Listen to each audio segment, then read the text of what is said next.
আল্লাহু আকবার। আশহাদু আল্লা।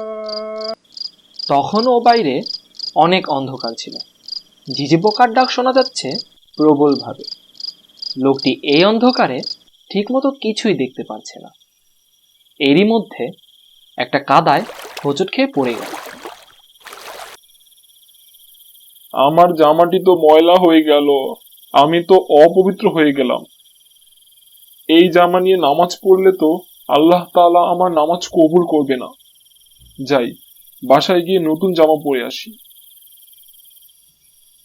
লোকটি বাসায় গিয়ে নতুন জামা পরে আবার রওনা হলো সেই একই পথ দিয়ে মসজিদের দিকে।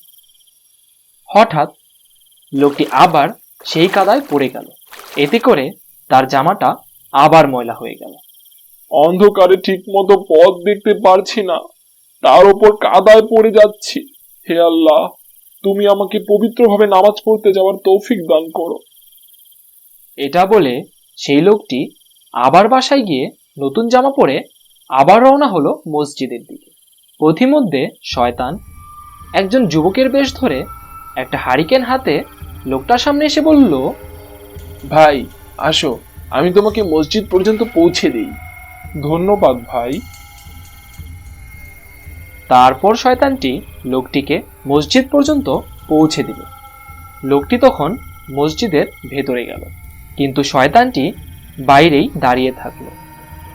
কিছুক্ষণ পর নামাজ শেষ হলে লোকটি মসজিদ থেকে বেরিয়ে দেখলো সেই যুবকটি হারিকেন হাতে এখনো দাঁড়িয়ে আছে। লোকটির তখন একটু ভয় লাগলো। আপনি কি আমার জন্যই অপেক্ষা করছিলেন? হ্যাঁ, কিন্তু কেন?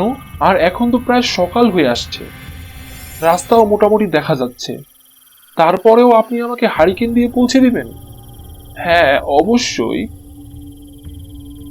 কিন্তু কেন? আপনি যখন নামাজে যাওয়ার সময় প্রথমবার হোঁচট খেয়েছিলেন, তখন আল্লাহ তাআলা আপনার সব গুনাহ মাফ করে দিয়েছিলেন। তারপর নতুন জামা পরে যখন আপনি আবার হোঁচট খেয়েছিলেন, তখন আল্লাহ তাআলা আপনার পরিবারের সকলের গুনাহ মাফ করে দিয়েছিলেন। তখন আমি ভয় পেয়ে গিয়েছিলাম, কারণ যদি আপনি আবার হোঁচট খেয়ে পড়ে যান এবং তার বিনিময়ে যদি আল্লাহ তাআলা পুরো এলাকাবাসীকে মাফ করে দেন, তা আমি কিছুতেই হতে দিতে পারি না। তাই তখন আমি হারিকেন হাতে আপনাকে পথ দেখিয়ে মসজিদে নিয়ে গেলাম এবং পথ দেখিয়ে মসজিদ থেকে নিয়ে আসলাম। আপনি কি শয়তান? হ্যাঁ, আমি শয়তান। শয়তানটি তখন অদৃশ্য হয়ে গেল।